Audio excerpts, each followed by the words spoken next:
प्यारे बच्चों, शेख चली का नाम तो आपने यकीनन सुना होगा और उसकी कहानियां पढ़कर लुत्फ अंदोज भी हुए होंगे। आज हम उसकी हमाकत से भरपूर कहानी सुनाते हैं। किसी गांव में एक बुढ़िया रहती थी जिसका एक ही बेटा था जिसका नाम चली था। वो बहुत कामचोर, बेवकूफ, सुस्त और काहिल था। इसे बस एक ही काम आता था, शेखी बजारने का। जहां चंद लोगों को इकट्ठे बैठे देखता, उनके करीब जाकर खुद भी बैठ जाता और उन्हें गुफ्तगू का मौका दिए बगैर अपने झूठे सच्चे कारनामे बयान करने लगता। गांव के लोग उसकी इस आदत से बहुत तंग थे और उसका नाम ही शेख चली रख दिया था। वो अपने नाम की तरह बड़े बड़े ख्याली मंसूबे बनाता लेकिन किसी पर अमल नहीं करता। एक दिन इसके ख्याली पुलाव पकाने की आदत से चलकर एक शख्स ने इससे कहा, शेख साहिब, आप इतने बड़े मंसूबे क्यों बनाते हैं? अपने एक हफ्ते बाद इस दुनिया से कोच कर जाना है, अपनी मौत का ख्याल करें।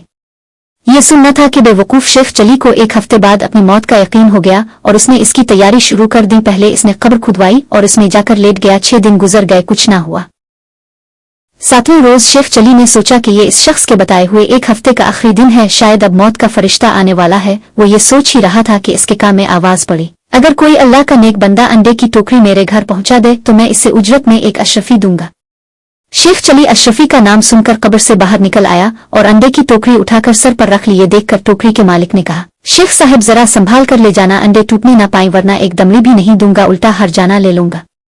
शेख चली बड़े गुरूर से बोला, मियाँ साहब, मैं शेख चली हूँ, कोई छोटा मोटा शख्स नहीं हूँ, पूरा गांव मुझे जानता है। ये कहकर वो अंडे की टोकरी लेकर चल पड़ा।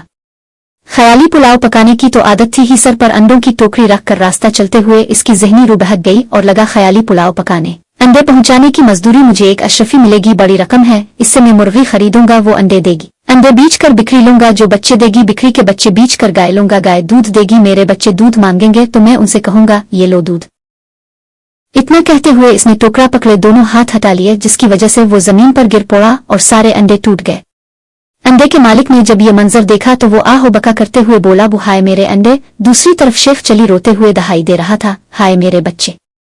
दोनों की आहविजरी सुनकर लोग जमा हो गए और शेख चली की बात सुनकर इसे बावर कराया कि तुम्हारी तो शादी भी नहीं हुई, बच्चे कहाँ से आ गए जो तुम रो रहे हो? हाँ, अंडों के मालिक का तुमने जो नुकसान किया है इसका हर्जाना तुम्हें देना पड़ेगा। बात शेख चली की माँ तक पहुंची। इसने वहां आकर हर्जाने की रकम अदा करके शेख चली की गुलखुलासी कराई।